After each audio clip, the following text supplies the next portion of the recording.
بسم اللہ الرحمن الرحیم۔ السلام علیکم۔ آپ دیکھ رہے ہیں ہماری دنیا یوٹیوب چینل۔ ہمارے چینل میں خوش آمدید۔ امید کرتا ہوں آپ سب بخیر و عافیت ہوں گے۔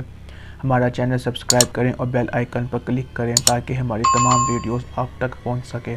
چلتے ہیں آج کی ویڈیو کی طرف۔ آج کی اس ویڈیو میں کچھ ڈرونی کہانیوں کے بارے میں آپ کو بتائیں گے۔ چلتے ہیں اپنی پہلی کہانی کی طرف۔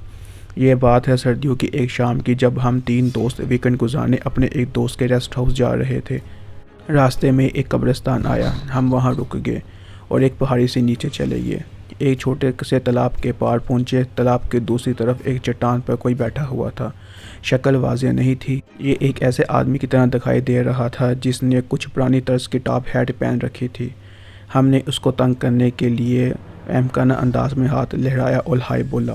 پہلے تو اس نے ہماری اس حرکت کو اگنور کر دیا اور وہاں چٹان پر ہی بیٹھا رہا۔ پھر اچانک وہ اپنے پیروں کو چھلانگ لگا کر پانی میں ہماری طرف بھاگنے لگا اور پھر تالاب کے آدھے راستے پر پانی میں غائب ہو گیا۔ میں اور میرے دوست چیختے ہوئے واپس اپنی کار کی طرف بھاگے۔ کار میں بیٹھے اور کار سٹارٹ کرنے کی کوشش کی لیکن کار سٹارٹ نہ ہوئی۔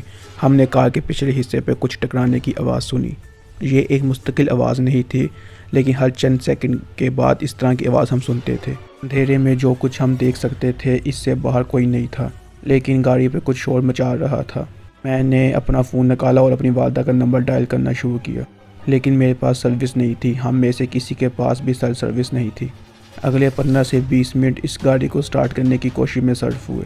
اس کے بعد کوئی دھڑکنے کی آواز نہیں آئی، لیکن ہم نے اپنے ارد گرد شدید دباؤ محسوس کیا۔ آخر کار سٹارٹ ہو گئی۔ ہم اتنی تیزی سے قبرستان سے باہر نکلے، ہمارے تمام فونز نے سیل سروس دوبارہ حاصل کر لی۔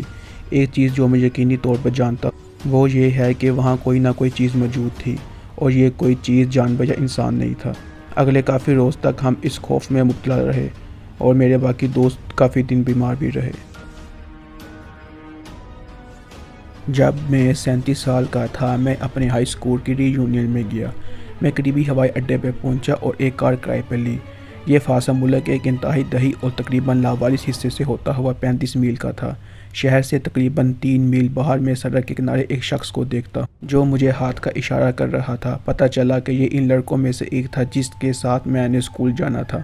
اس کا نام سمت تھا اور وہ گاڑی میں بیٹھ گیا اور ہم نے بات چیت شروع کی۔ میں نے اسے 20 سالوں میں نہیں دیکھا تھا، لیکن اب بھی وہ ویسا ہی لگ رہا تھا، شاید کچھ بڑا۔ ہم شہر پہنچ گئے اور میں نے اس سے پوچھا کیا وہ بار میں آ کر شراب پینا چاہتا ہے۔ سمت نے جواب دیا نہیں، بس مجھے گھر لے جاؤ۔ سمت کے والدین میری دادی کے گھر سے صرف چند بلاکس پر رہتے تھے اور میں نے اس طرف مڑا، لیکن اس نے اسے شہر کے مضافات لے جانے کو کہا۔ وہاں ایک موبائل ہوم پارک تھا۔ میں نے سوچا کہ وہ وہیں رہتا ہے۔ جب ہم ٹرن آف کے اختتام پر پہنچے تو اس نے کہا بس مجھے یہیں چھوڑ دو، آپ سے دوبارہ مل کے بہت اچھا لگا، اور وہ چلا گیا۔ میں بار میں جاتا ہوں اور اپنے کچھ پرانے ہم جماعتوں سے ملا اور ہم نے گپ شپ شروع کر دی۔